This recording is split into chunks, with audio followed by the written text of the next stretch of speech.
Hello everyone and welcome to SSC Adda 24/7। मेरा नाम है नीलम गहलोत और ये 9 PM का शो जिसमें कि आप लगातार बने हुए हैं। और ये शो में हमारी तैयारी चल रही है किसकी? रीजनिंग सेक्शन की।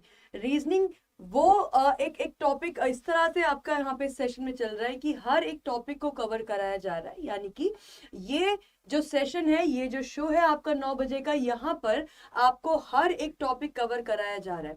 इसकी प्लेलिस्ट ऑलरेडी बनी हुई है। अगर आप इस चैनल पे पहली बार आ रहे हैं या इस क्लास में पहली बार आ रहे हैं तो आप लोग क्या कर सकते हैं, आप 9 PM आप 9 PM रीजनिंग शो की आप प्लेलिस्ट में जाइए। ठीक है, 9 PM रीजनिंग शो की आप प्लेलिस्ट में जाइएगा। ठीक है, रीजनिंग स्पेशल शो है इसका नाम। इस प्लेलिस्ट में आप जाओगे और ये दिस इज माय नेम नीलम गहलोत। ठीक है, जो अभी लिखा नहीं जा रहा है, रुको जरा, वेट। हाँ, तो आप मेरे नाम के साथ सर्च करोगे, पूरी की पूरी प्लेलिस्ट आपको मिल जाएगी। ठीक है, तो मैं ये उन बच्चों के लिए बोल रही हूँ जो शायद आज पहली बार जुड़ रहे होंगे, हो सकता है इन्होंने पहली क्लास ना देखी हो, राइट। तो वो जो टॉपिक हम कवर कर चुके हैं वो किसी का भी मिस आउट ना हो, किसी के लिए भी वो जो है ब्लैंक ना हो जाए वो चीजें। तो नंबर सीरीज बहुत इंपॉर्टेंट टॉपिक जो है हमने स्टार्टिंग में करे थे, जैसे कि कोडिंग किया था, नंबर सीरीज किया था, नंबर एनालॉजी किया था, ऑड वन आउट किया था। तो नंबर से रिलेटेड सारे टॉपिक जो है मैंने स्टार्टिंग में आप लोगों को कराए हैं। इसलिए बता रही हूँ कि इस प्लेलिस्ट में चले जाना और प्लेलिस्ट में जाके ये सारे जो टॉपिक हम कर चुके हैं, इन टॉपिक्स को आप जाके जरूर देख लीजिएगा। ठीक है, चलिए इसी के साथ साथ everyone welcome to the session. I hope आप सभी लोग बहुत बेहतर तरीके से अपनी तैयारी कर रहे हो। इस समय फॉर्म्स की जो है वो कहीं ना कहीं आपके पास अपॉर्चुनिटीज बहुत ज्यादा है। अगर अपॉर्चुनिटीज की बात की जाए कि कौन कौन से फॉर्म है अभी जो आप लोग भर सकते हो, तो 2 फॉर्म तो आप लोगों के सामने ही है। एक अपने पास कौन सा है? एक अपने पास एसएससी एमटीएस है ना। एक अपने पास क्या है? एक अभी अपने पास क्या है? एसएससी एमटीएस का फॉर्म निकला हुआ है। दूसरा आपका इंटेलिजेंस ब्यूरो का फॉर्म निकला हुआ है। दोनों वैकेंसी आपकी 10th पास है। दोनों ही वैकेंसी आपकी 10th पास है, लेकिन लेवल में डिफरेंस देखने को जरूर मिलेगा, क्योंकि इंटेलिजेंस ब्यूरो का पेपर थोड़ा सा अच्छा लेवल का होगा। और वहीं पे हम बात करें एमटीएस की, तो एमटीएस सामान्य नॉर्मल लेवल पे आपको दिखाई देगा, बहुत बेसिक। ठीक है, और इसमें वैकेंसी कितनी है? एसएससी एमटीएस में 12,000 प्लस है। तो 12,000 प्लस वैकेंसी कोई कम वैकेंसी नहीं, यानी कि आप बढ़िया से तैयारी करो और इस एग्जाम को क्रैक करो। ठीक है, चलिए तो Aqib Sabri, Palak Kaurav, everyone, Bunty Kumar, Sangeeta Meena, everyone very very good evening. Good evening ही बोलेंगे अभी, है ना। चलिए शुरू करते हैं, सेशन शुरू करा जाए एक बार। अच्छा, एक बार सब लोग प्लीज शेयर कर दो। एक बार सारे लोग जो है शेयर कर दीजिए सेशन, जहां जहां जिन जिन चैनल्स पे आप लोग कनेक्टेड हो, टेलीग्राम ग्रुप्स में आप लोग कनेक्टेड है, प्लीज शेयर कर दीजिए। माइक नहीं लगाया था अब आपको, अब देखो आवाज आ रही थी कि नहीं आ रही थी, अब बताइए। मैम कल आपका वेट कर रहे थे और आप क्लास लेने नहीं आए। हाँ, ये कल कल एक्चुअली कल बहुत अर्जेंट काम था, इसलिए क्लास हो नहीं पाई, तो इसलिए वो सेशन जो है नहीं हो पाया था। ठीक है, कोई बात नहीं, चलो स्टार्ट किया जाए। आज क्या टॉपिक है? आज थोड़ा सा हमने नॉर्मल टॉपिक पढ़ना है, वेन डायग्राम्स। वेन डायग्राम्स किस तरीके से पूछे जाते हैं क्वेश्चन? 2 तरह से क्वेश्चन पूछे जाते हैं, वो दोनों तरीके से के क्वेश्चन हम कवर करेंगे। ऑल्सो अड्डा 247 एप्लीकेशन को अगर आपने अभी तक डाउनलोड नहीं किया है तो जरूर डाउनलोड कर लो और इसका पूरा का पूरा फायदा उठाओ। क्यों? क्योंकि ये सभी चीजें आपको फ्री मिलती। डेली क्विजेस कंप्लीटली फ्री है।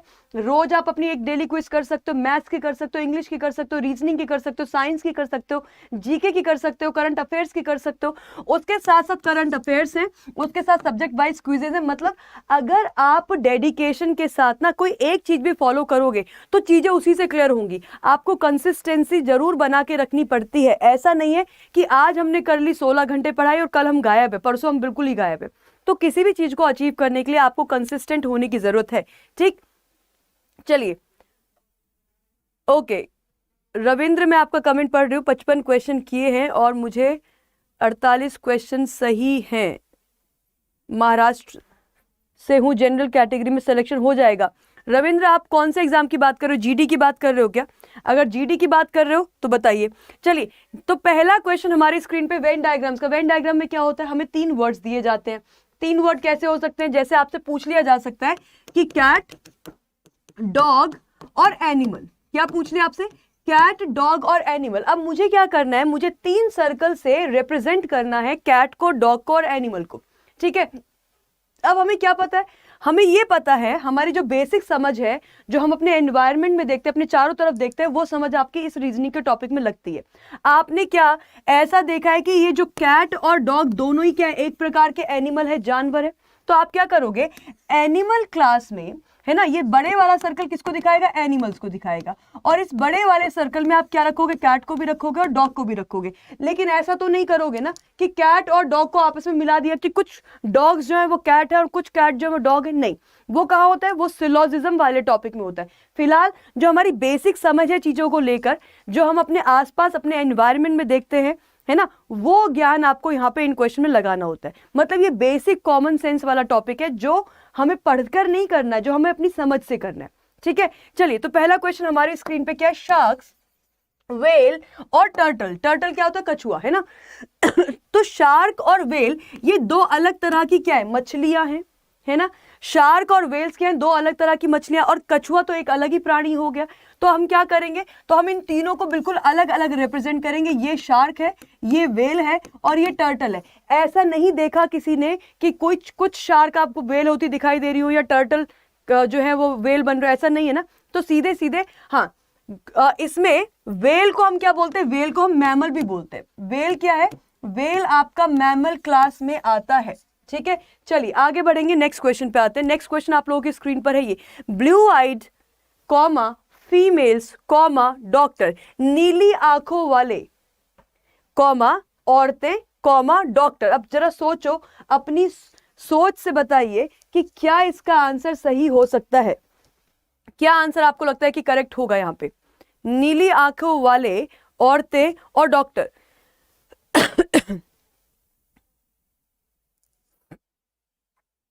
क्या औरतें डॉक्टर देखी है आपने, देखी है?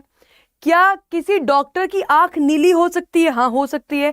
क्या कुछ औरतों की आंखें नीली हो सकती है? हाँ जी, हो सकती हैं। तो इसका मतलब क्या है कि अगर मैंने ये सर्कल बनाया जिसमें मैंने लिखा है नीली आंखों वाले लोग, कौन से वाले, नीली आंखों वाले लोग, ठीक है, फिर आपने बनाया क्या, औरतें, तो मुझे ये अच्छे से पता है कि कुछ औरतें भी होंगी इस संसार में जिनकी आंखें नीली होंगी। यानी कि यहाँ पे क्या आ गए, यहाँ पे विमेन आ गए, यहाँ पे क्या आ गई, विमेन आ गई।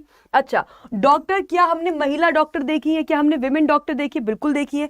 क्या किसी डॉक्टर की आंखें नीली हो सकती है? वो भी हो सकता है। तो इन तीनों का क्या होगा, ओवरलैपिंग होगी। यहाँ पे क्या हो जाएगा, यहाँ पे आ जाएगा आपका डॉक्टर। मतलब कुछ डॉक्टर ऐसे हैं जो विमेन है, कुछ डॉक्टर ऐसे जिनकी आंखें नीली है, कुछ नीली आंखें वाले लोग औरत है, और कुछ नीली आंखें वाले लोग क्या है, डॉक्टर है। तो सबका आपस में क्या आएगा, कनेक्शन आएगा। सही बात है, ठीक है, वेरी गुड, बिल्कुल बिल्कुल करेक्ट साहिल, बिल्कुल सही आप बोल रहे हैं। चलिए नेक्स्ट क्वेश्चन पे आइए। नेक्स्ट क्वेश्चन आपकी स्क्रीन पर है, क्या, सन मून एंड स्टार। अब ये क्या है, ये आपका जीके की नॉलेज चेक करने वाला क्वेश्चन है।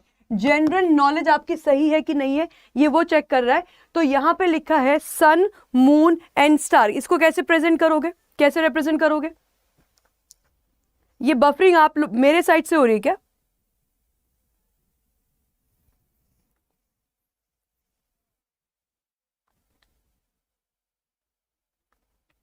सन, मून और स्टार,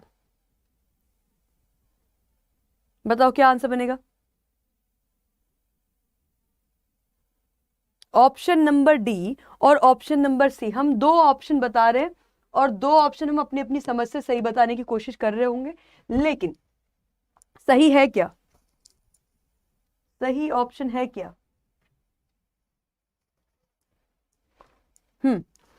देखो, सन, मून और स्टार। अब ये जो सन है, ये जो सन है, ये क्या है, ये एक तरीके का तारा है। स्टार है ना, सन सन स्टार है ना, है ना, ये तो जान पढ़ा होगा हमने बचपन में। तो सन जो है वो कुछ और नहीं बल्कि सन क्या है, एक तरीके का स्टार ही है। हमारी गैलेक्सी जो है, आकाश गंगा, उसमें हमारा जो सोलर सिस्टम है उसमें सन सेंटर में आता है, और ये सन के चारों तरफ जो है हमारे बाकी सारे प्लैनेट्स क्या करते हैं, रिवॉल्व करते हैं, चारों तरफ उसके क्या करते हैं, चक्कर लगाते हैं, परिक्रमा करते हैं, है ना, यही तो पढ़ा है हमने। तो सन क्या है, स्टार है, मतलब सन को मुझे क्या करना है, स्टार के अंदर रखना है। ये भी हो सकता है आंसर, ये तो बिल्कुल नहीं होगा, ये भी बिल्कुल नहीं होगा, ये भी हो सकता है। बट फिर क्या आ गया, मून आ गया। मून क्या है, मून एक नेचुरल सैटेलाइट है, किसका, प्लैनेट अर्थ का। हमारी जो पृथ्वी है उसका सैटेलाइट, उसका नेचुरल सैटेलाइट क्या है, मून। तो मून ना तो किसी तरीके का स्टार है, ना ही मून किसी तरीके का सन है। मून क्या है, एक अलग, एक छोटा सा उपग्रह है, क्या बोलते हैं, सैटेलाइट्स को उपग्रह बोलते हैं ना। तो मून अलग हो जाएगा, सन आ जाएगा किसके, स्टार के अंदर। मेरा आंसर बनेगा ऑप्शन नंबर डी, जिसमें कि अंदर वाला सर्कल आपको क्या दिखा रहा है, सन दिखा रहा है, बाहर वाला सर्कल आपको क्या दिखा रहा है, स्टार दिखा रहा है, और ये क्या है, ये है आपका मून। करेक्ट है, ठीक है। तो ऑप्शन नंबर कौन सा करेक्ट है अपना, ऑप्शन नंबर डी। ठीक, सबको समझ में आ रहा है, क्लियर हो रहा है सबको, वेरी गुड। चलिए नेक्स्ट सबने गलत आंसर। अच्छा ये एक बार देखो, ये अपना इसरो का बैच शुरू हो गया है, 27 तारीख से इसकी क्लासेस शुरू हो गई हैं। तो इसरो का फॉर्म जितने बच्चों ने भरा था, इसरो का फॉर्म कौन लोग भर सकते थे, वो बच्चे जो ग्रेजुएट थे और ग्रेजुएशन में भी जिनका 60% था, है ना, ग्रेजुएशन में जिनका 60% था, उन बच्चों ने ये फॉर्म भरा होगा। अगर आप में से कोई ऐसा है इसरो की तैयारी करने वाला, तो आप इस बैच के साथ जुड़ सकते हैं। और क्या लगाइएगा, कोड लगा देना Y651 बैच के लिए, ताकि आपको डिस्काउंट मिल सके। नेक्स्ट क्वेश्चन पे आएंगे। नेक्स्ट क्वेश्चन हमारी स्क्रीन पे है ये, निरक्षर, गरीब लोग तथा बेरोजगार लोग, निरक्षर, गरीब और बेरोजगार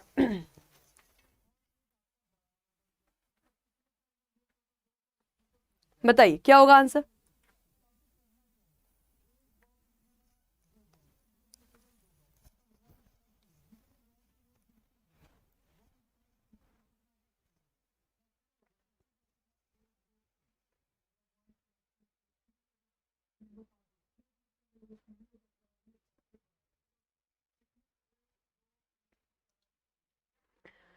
तो आंसर हमारा होगा निरक्षर, गरीब लोग और बेरोजगार लोग। क्या लगता है आपको, क्या आंसर होना चाहिए।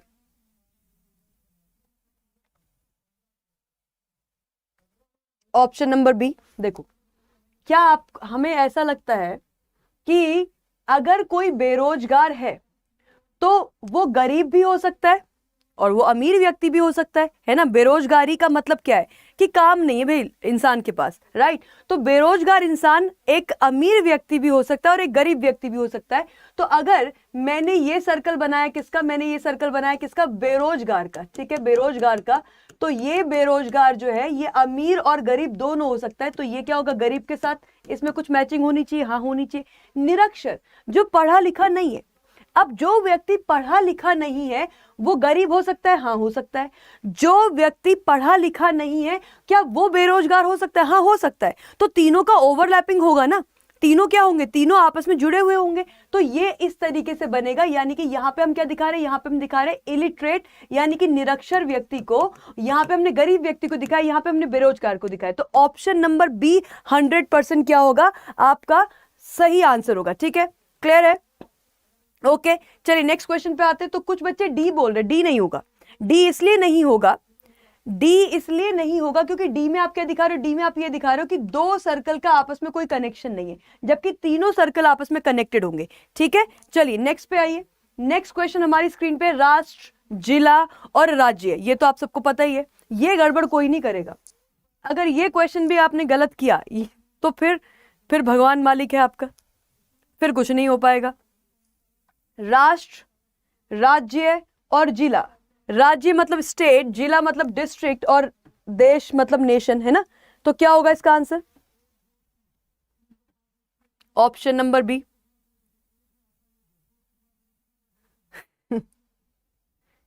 देखो स्माइल करने के लिए कोई रीजन होना चाहिए ना, अभी क्लास चल रही है अपनी।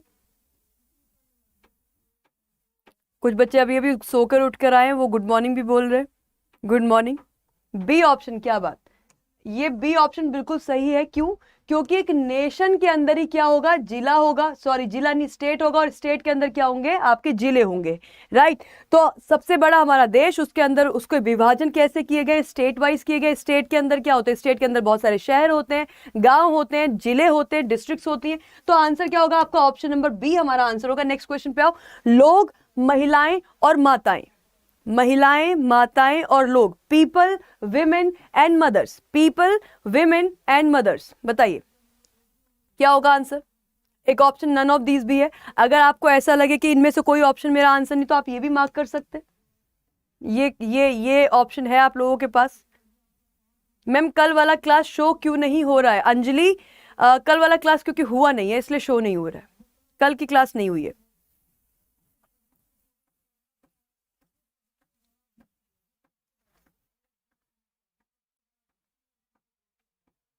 ऑप्शन नंबर ए बी सी,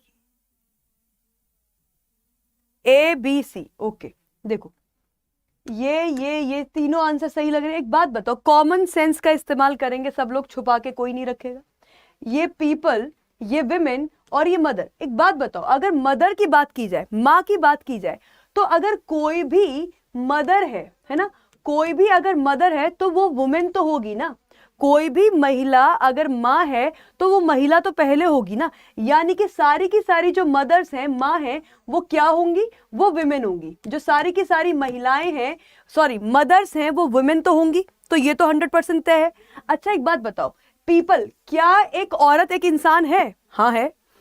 तो ये जो लोग लिखा हुआ है, पीपल लिखा हुआ है, तो विमेन और महिलाएं ये क्या है? ये इंसान ही तो है। यानी कि ये पीपल क्लास में आना चाहिए कि नहीं आना चाहिए? बिल्कुल आना चाहिए। तो आंसर केवल और केवल ऑप्शन नंबर बी होगा। ये कैसे बनाया और ये कैसे बनाया? ए और सी का क्या मतलब है? यहां पे कोई मतलब नहीं है, ठीक है। ओके, तो आंसर क्या होगा अपना? Option number B. क्लियर है यहां पे सबको?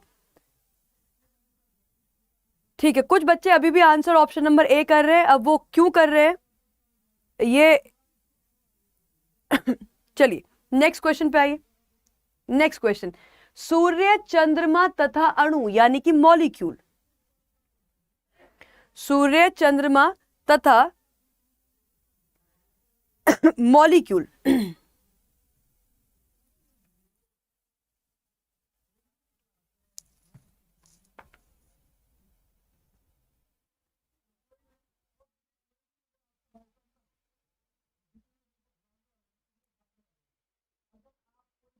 लोग में तो पुरुष भी होंगे, हाँ बिल्कुल होंगे। समीम अली, देखो इससे पहले ये वाले क्वेश्चन में आपने बोला कि मैम लोग में तो पुरुष भी होंगे। हाँ 100% होंगे। तो हमने ऐसा थोड़ा ना कहा है, हमने ऐसा तो नहीं कहा। ये जगह खाली बची है ना, ये जो जगह खाली बची है ये क्या दिखा रही है कि यहाँ पे और भी लोग होंगे, और वो और लोग कौन होंगे? वो पुरुष होंगे। ठीक है, चलिए फिलहाल अगले वाले क्वेश्चन पे आते हैं। यहाँ पे आप लोग बोल रहे हैं सूर्य, चंद्रमा तथा अणु, बिल्कुल सही। ऑप्शन नंबर डी, सूर्य अलग है, चंद्रमा अलग है, मॉलिक्यूल आपका अलग है। तो डी ऑप्शन हमारा करेक्ट हो जाएगा यहाँ पे आंसर। एक बात बताओ, एक और चीज समझ लीजिए, इंटेलिजेंस ब्यूरो का, यानी कि ये वाला जो आपका एग्जाम है ये भी 10वीं पास है, इसकी लास्ट डेट फिल करने की 17 फरवरी है। तो इसमें एक तो आपको फॉर्म फिल का जो है अमाउंट लगेगा 400, 450 या 500 रुपए लगेगा। लेकिन आप लोग इस फॉर्म को फिल कर दो, क्योंकि आईबी एक बहुत बड़ा नाम है, इंटेलिजेंस ब्यूरो यानी कि खुफिया विभाग। तो अभी 17 फरवरी इसकी डेट बची हुई है, इसका फॉर्म फिल कर दो। इसमें ये मत सोचना कि 300, 350, 400, 450 से बहुत हम बचा लेंगे। एक अपॉर्चुनिटी है और अच्छी अपॉर्चुनिटी है, इसका फॉर्म आप लोग फिल कर दीजिए। 17 फरवरी लास्ट डेट है, ठीक है। और आईबी की तैयारी करने के लिए आप क्या कर सकते हो? बैच के साथ जुड़ सकते हो, Y651 कोड लगा के, Y651 कोड लगा के इस बैच के साथ जुड़ के आप अपनी तैयारी भी शुरू कर सकते हो। शाकाहारी, बाघ और जानवर, हार्बीवोर्स, टाइगर्स एंड एनिमल्स, कैसे बनाओगे इसका सर्कल?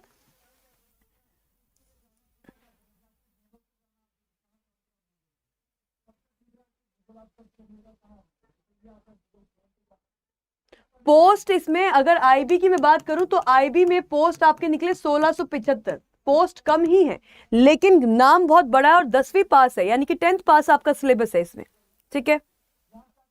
सीआरपीएफ, एएसआई, स्टेनो में आएगा, हाँ जी बिल्कुल काम आएगा उसमें।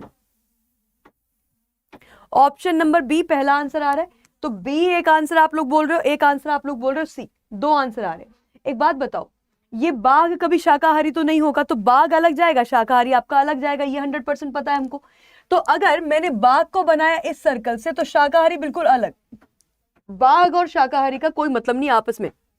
लेकिन बाघ क्या है? बाघ एक तरीके का जानवर है, तो जानवर वाला सर्कल ये बनेगा, बाघ वाला सर्कल आपका ये बनेगा, और शाकाहारी आप अलग रखोगे, ठीक है। तो हम यहाँ पे क्या बोल सकते हैं? हम यहाँ पे ये बोल सकते हैं कि एक बात बताओ, थोड़ा सा गड़बड़ है कुछ, थोड़ा सा गड़बड़ इस तरह से है कि आप यहां पे ये भी कह सकते हैं कि अगर जितने भी बाघ होंगे, यानी कि जितने भी टाइगर होंगे, जितने भी टाइगर होंगे वो क्या होंगे? वो जानवर क्लास में आएंगे, वो एनिमल क्लास में आएंगे, है ना, वो एनिमल क्लास में आएंगे। और कुछ एनिमल आपके जो है वो शाकाहारी भी होते हैं। शाकाहारी एनिमल मतलब कौन से एनिमल है जो शाकाहारी है?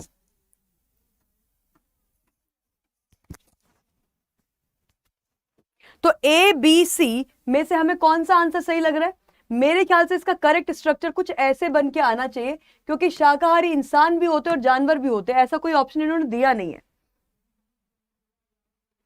तो अभी के लिए हम जो बेस्ट सुटेबल, क्या होता है ना, कई बार वेन डायग्राम्स में ये भी होता है कि हमारा जो लॉजिक बन रहा है वैसा कोई ऑप्शन ना हो, उस केस में आप क्या करोगे? उस केस में आप एक ऐसे ऑप्शन को चूज करेंगे जो बेस्ट इन सबको क्या करता हो, प्रेजेंट करता हो। तो अभी जो बेस्ट प्रेजेंट कर रहा है वो क्या है? वो है ऑप्शन नंबर बी। इसमें क्या किया है? इसमें ये है आपका टाइगर, ये है टाइगर, ये बनाया है इन्होंने क्या? एनिमल क्लास को, ठीक है, और ये बनाया है शाकाहारी को, ये बनाया क्या? शाकाहारी को, ठीक है। तो ये इस तरीके से बना, तो अभी जो बेस्ट आंसर हो सकता है इन ऑप्शन में वो बी ऑप्शन हो सकता है, ठीक है। क्लियर यहाँ पे? चलिए नेक्स्ट क्वेश्चन पे आते हैं, नेक्स्ट क्वेश्चन पे आते हैं। हाँ वही ना, जानवर है ना जो शाकाहारी है, जो जो जो ये सब नहीं खाते, राइट? तो बिल्कुल, तो अपना आंसर जो करेक्ट होगा वो जो मैंने बनाया था, फिलहाल के लिए आप बी आंसर मार्क कर सकते हो। नेक्स्ट क्वेश्चन आप लोगों के सामने है ये, मिस्टर फाइटर, जय श्री राम। नेक्स्ट क्वेश्चन क्या है? टीचर, राइटर, म्यूजिशियन, अध्यापक, लेखक और संगीतज्ञ।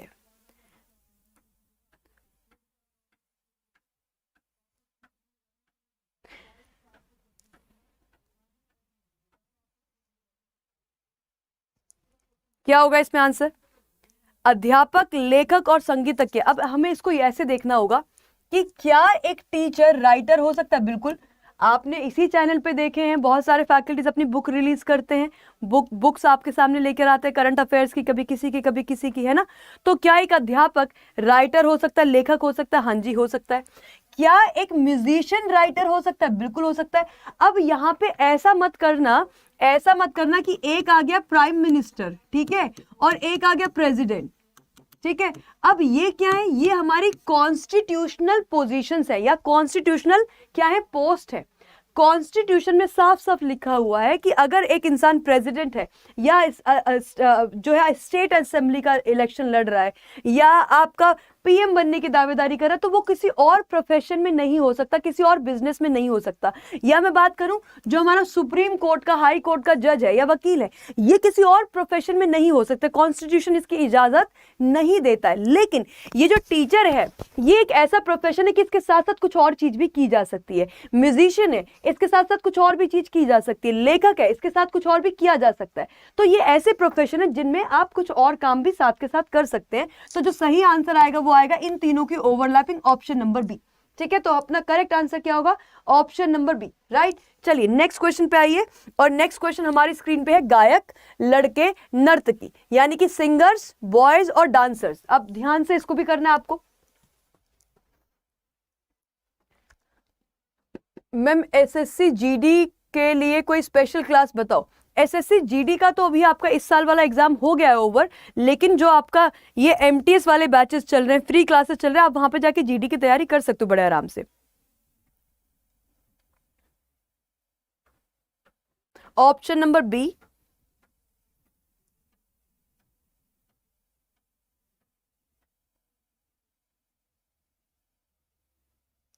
देखो अब यहाँ पे क्या लिखा है? यहाँ पे पूछा जा रहा है सिंगर्स, बॉयज और डांसर। एक बात बताओ, क्या बॉयज डांसर हो सकते हैं? हाँ। क्या बॉयज सिंगर्स हो सकते हैं? हाँ।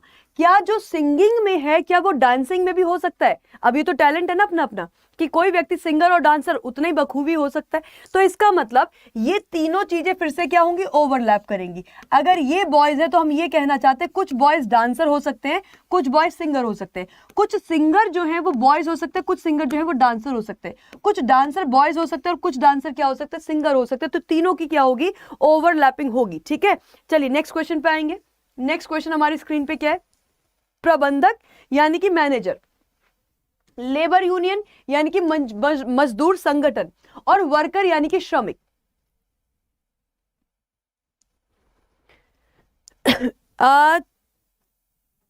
देखो सीआरपीएफ के सिलेबस में अगर वेन डायग्राम्स लिखा हुआ है तो वेन डायग्राम्स आएगा आपका। आप सिलेबस चेक कीजिए सीआरपीएफ का, ठीक है, सिलेबस चेक करो सीआरपीएफ का, अगर वेन डायग्राम्स लिखा है तो आएगा। ओके,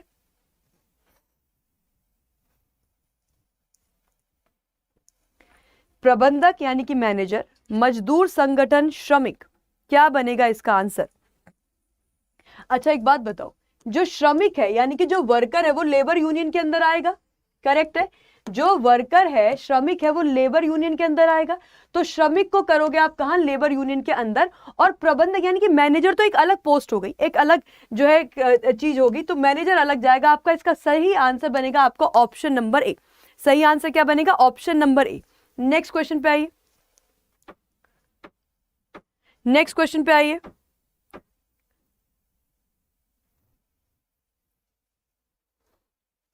देश राज्य, ये तो क्वेश्चन हम कर चुके हैं ना। अच्छा वो डिस्ट्रिक्ट वाला क्वेश्चन था। देश, राज्य और शहर, अब यहां पे क्या बनेगा मेरा आंसर? कंट्री के अंदर स्टेट होगा, स्टेट के अंदर सिटी होगी, तो कंट्री आ गया आपका, कंट्री के अंदर स्टेट आ गया, स्टेट के अंदर आपका सिटी आ गया। तो ऑप्शन नंबर डी, बहुत सिंपल क्वेश्चन था ये तो। अच्छा, साथ ही साथ आपका एसएससी, एमटीएस और हवलदार के बैचेस शुरू हो चुके हैं। 27 जनवरी से इसकी क्लासेस भी शुरू हो गई हैं, तो आप इन बैचेस के साथ जुड़ सकते हैं और अपनी एमटीएस की तैयारी बहुत जोरों शोरों से शुरू कर सकते हैं। इसमें क्या करना है, इसके लिए आपको कोड लगाना होगा Y651 बैच के साथ कनेक्ट होने के लिए। नेक्स्ट क्वेश्चन पे आइए। नेक्स्ट क्वेश्चन है भाई, पति, पुरुष। अब इसमें क्या है ना, आपको बहुत अच्छे से आंसर करना है, गलती हो सकती है पूरी पूरी, पर ध्यान से सोचना। भाई, पति और पुरुष, क्या इसका सही आंसर बन सकता है? Brother, husband and man.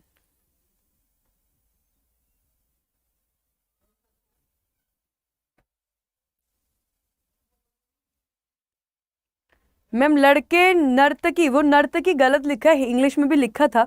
लड़के नर्तकी नहीं हो सकते, लेकिन लड़के डांसर तो हो सकते हैं ना, है ना? वो नर्तकी वो गलत लिख गया है, वो टाइपिंग एरर है, क्योंकि इंग्लिश में डांसर लिखा हुआ था। तो नर्तकी, नर्तक पे मत जाओ, डांसर था वो केवल, ठीक है? नर्तक होना चाहिए था उसको, नर्तकी नहीं होना चाहिए था। चलिए, ब्रदर, हस्बैंड और मैन। अब इसमें सबसे पहली बात कि अगर कोई भाई है तो वो क्या होगा? मैन होगा, मैन क्लास के अंदर आना चाहिए। अगर कोई हस्बैंड है तो वो भी क्या? मैन क्लास के अंदर आना चाहिए। तो पहली चीज जो आपको बहुत अच्छे से पता है वो ये कि ये अगर सर्कल क्या दिखा रहा है, ये सर्कल अगर मैन क्लास को प्रेजेंट कर रहा है तो इसके अंदर ब्रदर भी आएगा और इसके अंदर हस्बैंड भी आएगा। लेकिन ये अभी क्या है? गलत है। क्यों? क्योंकि हमें ये भी पता है कि अगर मेरे भाई की शादी हो जाती है तो वो क्या है? वो किसी का हस्बैंड बनेगा। तो ऐसे बहुत सारे भाई अभी होंगे मौजूद जो किसी के हस्बैंड भी होंगे, और कुछ भाई ऐसे होंगे जो इनकी अभी शादी नहीं हुई है और वो हस्बैंड नहीं होंगे। तो इसका मतलब ये जो हमने अंदर ये बनाया है सर्कल, इसमें थोड़ा और चेंज करना चाहिए था। क्या करना चाहिए था? ये ब्रदर हैं तो कुछ ब्रदर्स ऐसे हैं जो हस्बैंड भी बने हुए हैं, यानी कि कुछ हस्बैंड ऐसे हैं जो किसी के भाई हैं, कुछ हस्बैंड हो सकता है किसी के भाई ना हो। कुछ ब्रदर्स ऐसे हैं जो अभी हस्बैंड हैं और कुछ ब्रदर्स ऐसे होंगे जो अभी किसी के हस्बैंड नहीं होंगे। तो सही आंसर, एब्सोल्युटली करेक्ट आंसर क्या होगा? Option number B. हमारा जो एब्सोल्यूट करेक्ट आंसर होगा वो क्या होगा? Option number B. ठीक है, सी ऑप्शन गलत है। सी ऑप्शन में क्या बताना चाह रहे हो आप? सी ऑप्शन में आप मैन को अलग कर दोगे।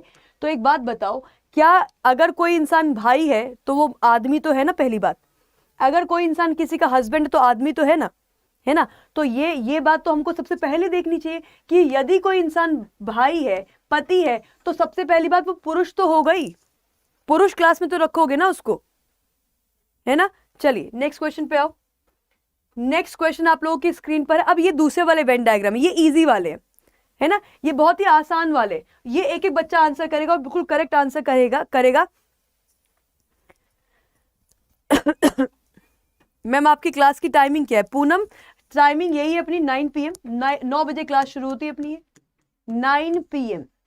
ओके, चलो ये क्वेश्चन देखो क्या कह रहा है। ऐसी कौन सी संख्या है, ऐसा कौन सा नंबर है जो दी गई आकृतियों में केवल एक ही आकृति में स्थित है? यानी कि ऐसा नंबर चूज करना है जो कहां हो? केवल सर्कल में हो।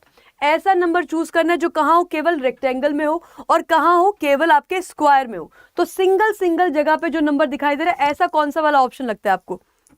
1 to 9। अब देखो, अगर हम नंबर 1 की बात करें, अगर हम लोग नंबर 1 की बात करें तो नंबर 1 कहां है? केवल सर्कल में, यानी कि ये मेरा आंसर हो सकता है। नंबर 9 कहां है? केवल और केवल किसमें? रेक्टेंगल में है। और नंबर 2 कहां पे है? ये केवल आपके स्क्वायर में है। तो 219 इज अ राइट ऑप्शन। और ये कहां पे? हमारे ऑप्शन नंबर बी में। कहां पे? ऑप्शन नंबर बी में। करेक्ट। तो अपना ऑप्शन नंबर, ये यहाँ पे भी कुछ बच्चे गड़बड़ कर दिए, मतलब ऑप्शन नंबर सी कैसे, हाउ। चलो नेक्स्ट क्वेश्चन। नेक्स्ट क्वेश्चन में क्या बताना अपने को, यहां पे बताना कि दिए गए वेन डायग्राम में ऐसा एरिया बताओ जो लड़कियों को दर्शाता है जिनके पास रोजगार तो है लेकिन अविवाहित है। वो लड़कियां जिनके पास एम्प्लॉयमेंट है, रोजगार है लेकिन अविवाहित है। तो हमें क्या चाहिए, किंतु अविवाहित है, मतलब मैरिड नहीं है, अनमैरिड है, ठीक है, who are employed but unmarried.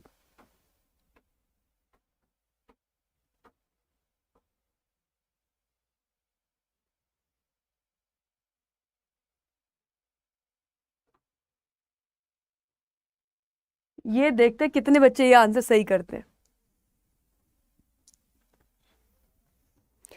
आप लोग ना ये क्वेश्चन पढ़ते पढ़ते जरा ये भी देख लेना कि यहाँ पे लिखा क्या है, इससे पहले कि गड़बड़ कर दो। क्वेश्चन ध्यान से पढ़ो और अपने सर्कल्स जो यहाँ पे बने हुए ना, इनमें ये भी देखो ये दिखा क्या रहा है, अनमैरिड ही तो दिखा रहा है।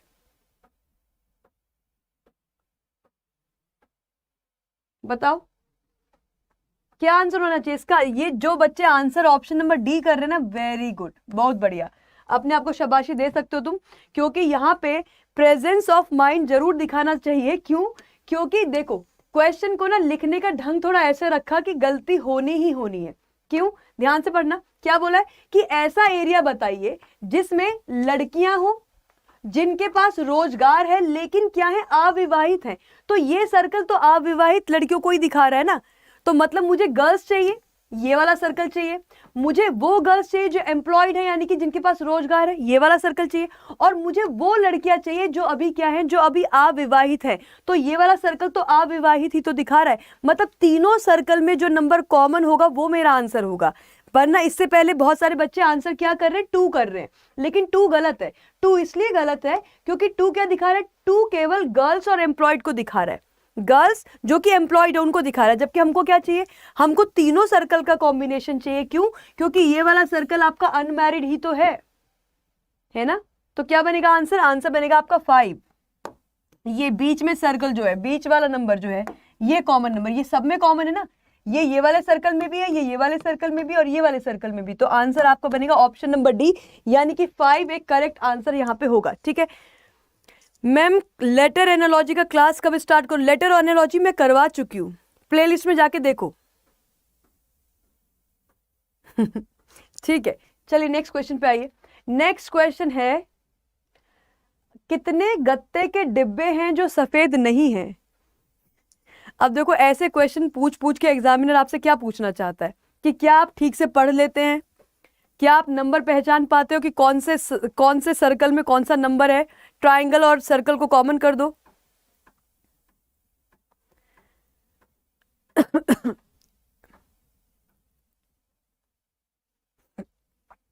ऐसे कितने गत्ते के डिब्बे हैं जो सफेद नहीं है। पहले तो सफेद को हटा दो, सफेद नहीं है मतलब सफेद हमको नहीं चाहिए, व्हाइट हमको नहीं चाहिए, और क्योंकि व्हाइट नहीं चाहिए और ये रेक्टेंगल क्या दिखा रहा है, व्हाइट दिखा रहा है, इसको हटा दो। पहले तो इसको कर दो कट आउट, ये नहीं है अपना आंसर, इसको बिल्कुल साइड करो। उसके बाद क्या चाहिए आपको, ऐसे कितने गत्ते के डब्बे हैं, डब्बा चाहिए और गत्ता चाहिए, तो इनका कॉम्बिनेशन चाहिए। 4 आंसर होगा नहीं, क्यों, क्योंकि 4 केवल डब्बे में, गत्ते में नहीं है। क्या 6 आंसर होगा, हाँ बिल्कुल 6 ही हमारा आंसर होना चाहिए। 12 आंसर होगा नहीं, क्योंकि 12 क्या है, केवल कार्डबोर्ड है, जबकि हमको क्या चाहिए, डब्बा और कार्डबोर्ड दोनों साथ में चाहिए। तो आंसर क्या बनेगा अपना, अच्छा 10 12 6 सब आंसर बना दिया आपने। एक बात बताओ, सही आंसर क्या होना चाहिए, दोबारा देखो इसको, क्या पूछा है, ऐसे कितने गत्ते के डिब्बे। गत्ता तो ये है ना, गत्ता क्या है, गत्ता आपका ये है ट्राइंगल, गत्ता क्या है, ट्राइंगल है, ठीक है। तो गत्ते के डिब्बे, डिब्बे क्या है आपका, सर्कल है, ये सर्कल है ना डब्बा, ये सर्कल जो है ये डब्बा है, ये क्या है, ये बॉक्स है। तो सर्कल क्या है आपका, बॉक्स है। और तीसरा जो आपको दिखा रखा है ये व्हाइट, ये क्या है आपका, रेक्टेंगल है, ये रेक्टेंगल है। तो व्हाइट क्या है, रेक्टेंगल है। अब इसने क्या पूछा आपसे, इन्होंने पूछा है कितने गत्ते के डिब्बे हैं, यानी कि आपको ट्राइंगल चाहिए, ये गत्ते हो गए, ये डब्बे हो गए, यानी कि सर्कल चाहिए। जो सफेद नहीं है, मतलब ये दोनों तो चाहिए, लेकिन क्या नहीं चाहिए आपको? रेक्टेंगल नहीं चाहिए। तो रेक्टेंगल नहीं चाहिए तो इतना तो मेरा आंसर हो ही नहीं सकता ना। इस पार्ट में जितने नंबर है वो आंसर कभी नहीं बन पाएंगे। अब ट्राइंगल और सर्कल का आपको क्या चाहिए? कॉम्बिनेशन चाहिए, क्योंकि दोनों चीजें चाहिए। तो कॉम्बिनेशन तो केवल इतने पार्ट में ना, 6 में, तो 6 ही आंसर होना चाहिए। सही है बात? Very good. नेक्स्ट क्वेश्चन पे आइए। नेक्स्ट क्वेश्चन है कि इसमें बताइए कितने पेन हैं जो नीले हैं, कितने पेन हैं जो ब्लू हैं। तो पेन हो गए कौन से? ये हैं आपके पेन, ये पेन है।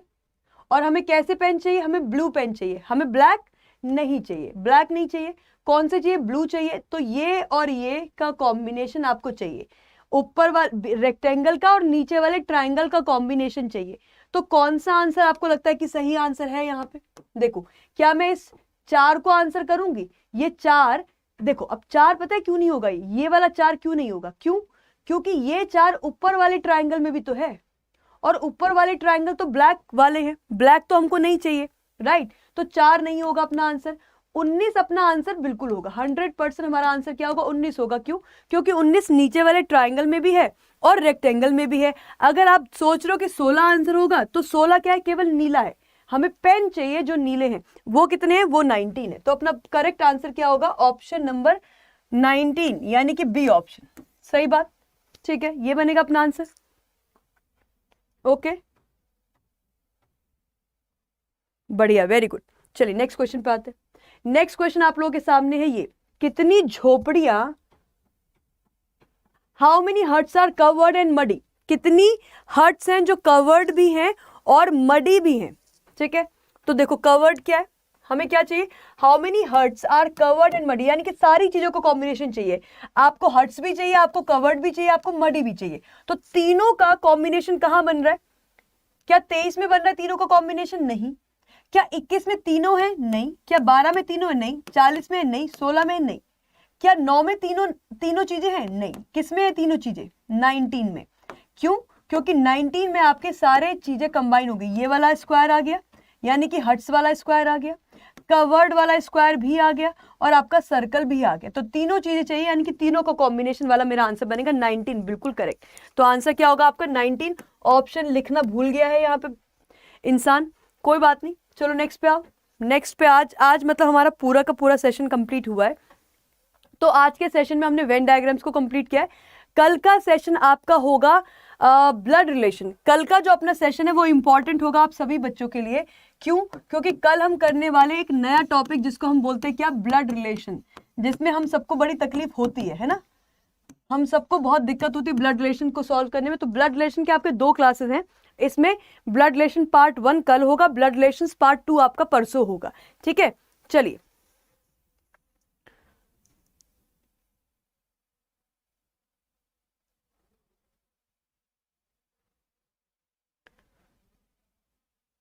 एसएससी सीएचएसएल का एग्जाम तो आपका अभी कौन से मंथ में है? अभी अप्रैल में है कि मार्च में है? मार्च में है शायद ना, जो इससे पहले निकला था। अभी एक फॉर्म आपका अब आएगा इस साल का। अच्छा, इसके साथ साथ जो है मैं आप लोगों को एक बार बता देती हूँ, अगर आप इन सभी किसी भी एग्जाम की तैयारी करो, चाहे तो आप तैयारी कर रहे हो अपने हम बात करें एमटीएस एग्जाम की, ठीक है, या आप बात करो किसकी, या फिर आप बात करो किसकी सीएचएसएल एग्जाम की, या अगर आप बात करें किसकी, आप बात कीजिए अभी कौन कौन से फॉर्म निकला? आपका आईबी का फॉर्म निकला हुआ है, आपका एमटीएस का फॉर्म निकला हुआ है, आपका सीएचएसएल का आने वाला है फॉर्म, ठीक है? तो ये सभी एग्जाम्स की अगर आप तैयारी, दिल्ली पुलिस का आपका फॉर्म जो है वो अवेटेड है, दिल्ली पुलिस का एग्जाम आपका अप्रैल मंथ में होने वाला है। तो अगर आप इन सभी एग्जाम्स की तैयारी करें तो आप क्या कर सकते हैं? इन बैचेस के साथ आप जुड़ सकते हो। फिलहाल यहाँ पे मैं आपको एक बैच के बारे में बता देती हूँ। ऑल कोर्सेज में जाना, ऑल कोर्सेज में कहाँ जाओगे? एसएससी में जाओगे, ठीक है? ऑल कोर्सेज में कहाँ जाना है आपको? ऑल कोर्सेज में आपको जाना है एसएससी में। एसएससी पे क्लिक करके आप कहां जाओगे? आप जाएंगे एसएससी एमटीएस पे, SSC MTS पे। और SSC MTS की ये सभी चीज़ें अवेलेबल हैं स्टोर पे, अड्डा के स्टोर पे। SSC का महापैक भी ले सकते हैं, इसमें आपके सारे ही एग्जाम की तैयारी हो जाएगी। यानी कि चाहे आप बात करो किसकी, CGL की, CHSL की, MTS की, GD की, CPO की, सिलेक्शन पोस्ट स्टेनोग्राफर, ये SSC का महापैक सारे के सारे एग्जाम्स को कवर करता है। सारे एग्जाम की लाइव क्लासेस, सारे एग्जाम की टेस्ट सीरीज और सारे एग्जाम की आपको ई बुक्स मिलेंगी किसके अंदर, SSC के महापैक के अंदर। ठीक है, अब दूसरा है आपका SSC MTS और हवलदार का महापैक। अगर आप इसको देखोगे तो इसमें आप बाय नाउ पे जाना और बाय नाउ पे जाके आपको क्या करना है, आपको कोड लगा देना है। ठीक है, यहाँ पे जाके क्या करोगे, कोड लगाओगे। कोड क्या लगाओगे आप, ये कितने का है, 4000 का है आपका महापैक, राइट। और इसमें अभी डबल वैलिडिटी चल रही है, इसमें अभी आपकी डबल वैलिडिटी जो है वो चल रही है। इसका फायदा उठाइए आप लोग डबल वैलिडिटी का। ठीक है, डबल वैलिडिटी का मतलब है कि वैसे तो ये बैच आपका 1 साल के लिए अवेलेबल होता है, लेकिन डबल वैलिडिटी के साथ ये आपका क्या हो गया, ये आपको 2 साल के लिए वैलिड हो गया, 12 + 12। ठीक है, तो ये 2 साल के लिए आपका बैच वैलिड है। और क्योंकि ये है आपका महापैक, तो इसमें आपको लाइव क्लास मिलेगी, इसमें आपको रिकॉर्डेड क्लासेस मिलेंगी, इसमें आपको टेस्ट सीरीज मिलेगी, इसमें आपको बुक्स मिलेंगी, तो इसमें आपको सब कुछ मिलेगा। यानी कि अगर आप MTS की तैयारी कर रहे हो तो ये आपका वन स्टॉप सॉल्यूशन है, यहाँ पे आपको सारी चीज़ें मिलेंगी। इसके अलावा फिर आपको सिर्फ क्लासेस करनी है, रोज अपनी रेगुलर क्लासेस कीजिए। और इसमें क्या करना, इसमें आपको कोड लगाना है, लेकिन परचेज करते वक्त क्या कोड लगाएंगे आप, कोड लगाइए Y651, अप्लाई करना, और ये अमाउंट कितनी हो जाएगी, 919 हो जाएगी। अच्छा, इससे भी कम पे आ जाएगा ये प्राइस अगर आप क्या कर दोगे, अगर आप ऐप से खरीदोगे। जो अपनी अड्डा की ऐप है ना, अड्डा की ऐप में से जाके अगर आप इसको परचेज करोगे, यही सब चीजें करनी है, यही कोड लगाना है आपको। कोड क्या लगाएंगे, Y651, ये कोड लगाना है। ठीक है, ऐप पे क्या होता है ना, ऐप पे आपको मिलते हैं फ्री कॉइन्स। क्या मिलते हैं, फ्री कॉइन्स मिलते हैं। उन फ्री कॉइन्स का आप इस्तेमाल कीजिए और ये प्राइस आपकी 919 से और कम हो जाएगी। ठीक है, चलिए, वेरी गुड अंकित जोशी। चलिए, इसके साथ मैं आज का यहाँ का सेशन ओवर करूंगी। कल की क्लास हमारी ब्लड रिलेशंस पे होने वाली, बहुत इंपॉर्टेंट टॉपिक होगा, तो कल हम लोग वापस से मिलेंगे ब्लड रिलेशंस की क्लास में। और इसके साथ साथ प्लेलिस्ट बनी हुई है, आपके अगर कोई सेशन मिस हुए तो आप उनको जाके चेकआउट कर सकते हैं। साथ ही साथ अगर आपको ये सेशन अच्छे लग रहे हैं, please like and share. Thank you guys, good night.